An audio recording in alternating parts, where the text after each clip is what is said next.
Halo Sobat Kiwari Farm, Alhamdulillah ya hari ini sedikit cerah ya. Yang biasanya terus-terusan hujan di Subang khususnya, sekarang Alhamdulillah agak cerah ya. Dan Alhamdulillah juga Kiwari Farm sudah membuka lahan kembali di kebun yang di Kecamatan Purwadadi, di kebun pembibitan.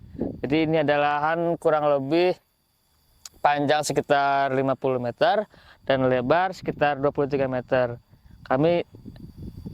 Kemarin saya baru saja menyelesaikan pembukaan lahan dengan tim kami di Kiwari Farm.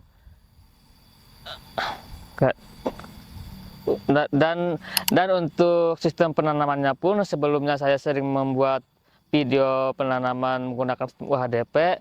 Pada kali ini saya menggunakan sistem tihang. Apa saja sih keunggulan ketika penanaman menggunakan tihang hidup? Apa keunggulannya, apa kekurangannya, berapa jarak ideal penanaman ketika menggunakan sistem tiang hidup, dan pengairan yang cocok seperti apa akan saya jelaskan terlebih dahulu. Sebelum saya jelaskan, tolong di subscribe terlebih dahulu ya. Nanti akan saya jelaskan lengkap keunggulan, kekurangan, jarak tanam, pengairan yang cocok untuk menggunakan sistem tihang. Supaya lebih enak saya menjelaskan dan memperlihatkan yang sudah ada, akan saya ajak teman-teman ke kebun saya, teman-teman.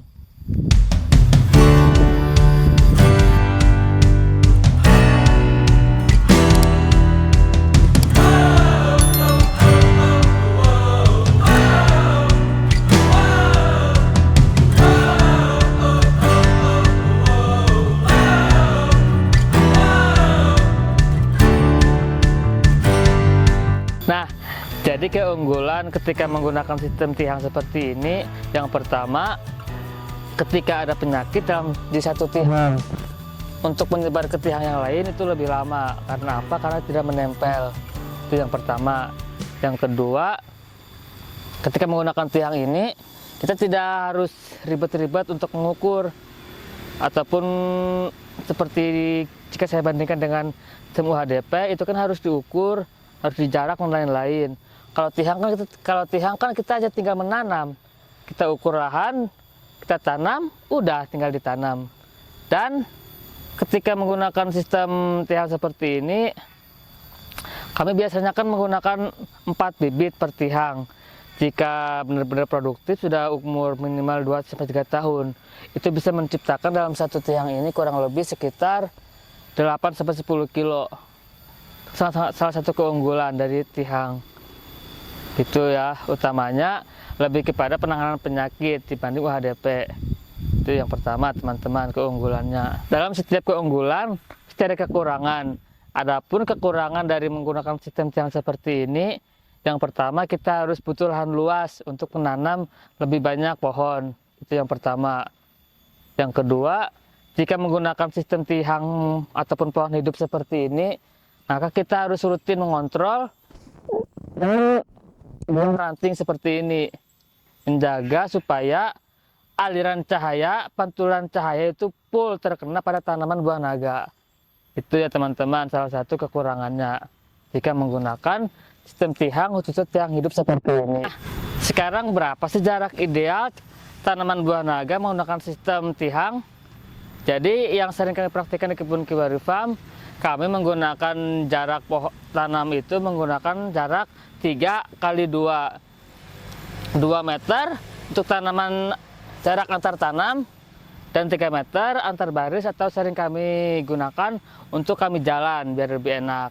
Ini seperti ini ya. Jadi dari tihang sebelah kanan ke tihang sebelah kiri ini berjarak 3 meter, dan jarak tanam pohon dari tihang A ke tihang B itu 2 meter. Itu ya teman-teman, untuk jarak tanam paling ideal. Namun harus diperhatikan juga cahaya matahari. Sebelum mengukur lahan 2 kali 3 itu, teman-teman harus paham ada di mana sih cahaya itu datang, karena itu akan mempengaruhi maksimal pencahayaan sepanjang hari. Jadi harus paham terlebih dahulu dari di mana cahaya itu datang dan arah kemana penanaman 2 kali 3 itu. Jadi tidak sembarang juga ya, harus ada tekniknya, ada caranya. Jadi teman-teman. Dan sekarang akan saya jelaskan teknik penyiraman yang ideal untuk menggunakan sistem pohon hidup ataupun sistem tihang. Jadi untuk sistem pengairan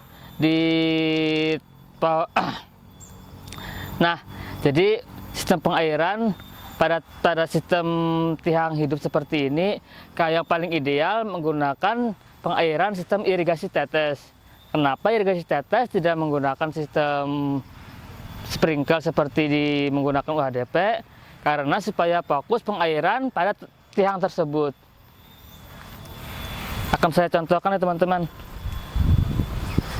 Akan saya perlihatkan. Nah, ini nih teman-teman. Lihat. Jadi kami fokuskan per lubang ini per tihang per lubang. Jadi kita fokus ke satu tihang. Tidak seperti ketika menggunakan teknik sprinkle pada sistem UHDP. Kenapa kami tidak menggunakan sprinkle? Karena untuk tihang kan kita jaraknya agak jauh, kisaran 2 meter. Jadi jika menggunakan sprinkle nanti tidak akan maksimal dalam pengairan. Kenapa kami UHDP menggunakan sprinkle? Karena untuk jarak UHDP itu kan sekitar 30 cm.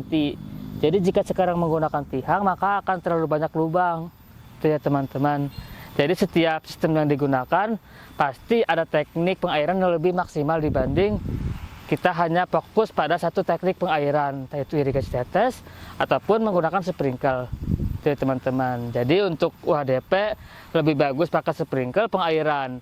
Dan jika menggunakan tihang seperti ini, gunakan irigasi tetes supaya lebih maksimal.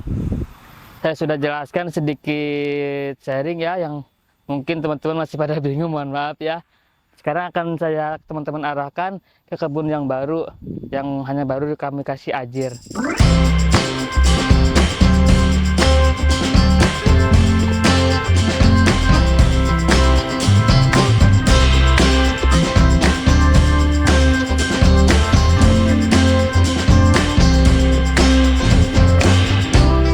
Nah, ini teman-teman lahan yang baru.